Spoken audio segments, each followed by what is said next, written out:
आपको स्क्रीन के अंदर दो लोग दिखाई दे रहे होंगे, एक है साहिल शुक्ला और दूसरी है मुस्कान रस्तोगी। आरोप यह है कि मुस्कान ने साहिल के साथ मिलकर अपने पति सौरभ की हत्या कर दी और उसके शव के टुकड़े करके एक ड्रम में सीमेंट से जमा दिए। अब इस हत्या पर कई बड़े खुलासे हो रहे हैं कि मुस्कान ने सौरभ को बेहोशी की दवा देकर सीने में चाकू घोंपकर हत्या कर दी, फिर शव को छुपाने के लिए लाश के कई टुकड़े करके ड्रम में सीमेंट से जमा दिया। उसके बाद वे अपने प्रेमी साहिल के साथ शिमला घूमने चली गई, जहाँ की कई वीडियोस वायरल हैं। वह अपने प्रेमी का जन्मदिन मना रही है और उसके साथ होली खेल रही है। इन सभी वीडियोस को देखकर ऐसा लगता है जैसे मुस्कान को कोई डर ही नहीं है, न ही उसको कोई पछतावा है। उसको डर इसलिए नहीं था क्योंकि मुस्कान ने इस हत्या की प्लानिंग पहले ही कर रखी थी। वह सौरभ के मोबाइल से सभी घर वालों को मैसेज के थ्रू ये बता रही थी कि वह शिमला घूमने आए हुए हैं, लेकिन वह कॉल किसी की नहीं उठा रही थी। साथ ही साथ फोटोज और वीडियो भी सोशल मीडिया पर अपलोड कर रही थी, जिससे किसी को भी किसी प्रकार का शक ना हो। लेकिन घर वालों को यह बात बड़ी अजीब सी लग रही थी कि आखिर सौरभ कॉल उठा क्यों नहीं रहा है, और उनका शक और गहरा हो गया जब शिमला से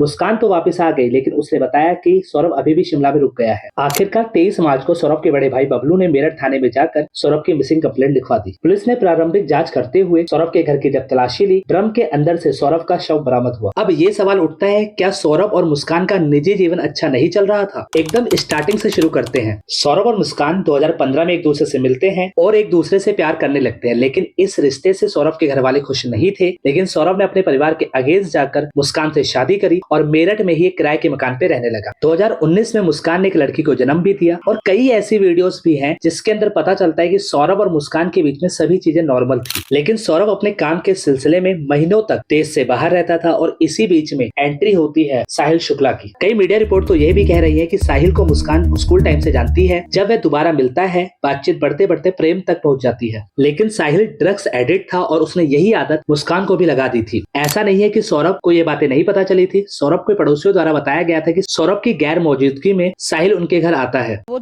सुबह आता था, फिर दोपहर को आता था, एक बार रात को आता था।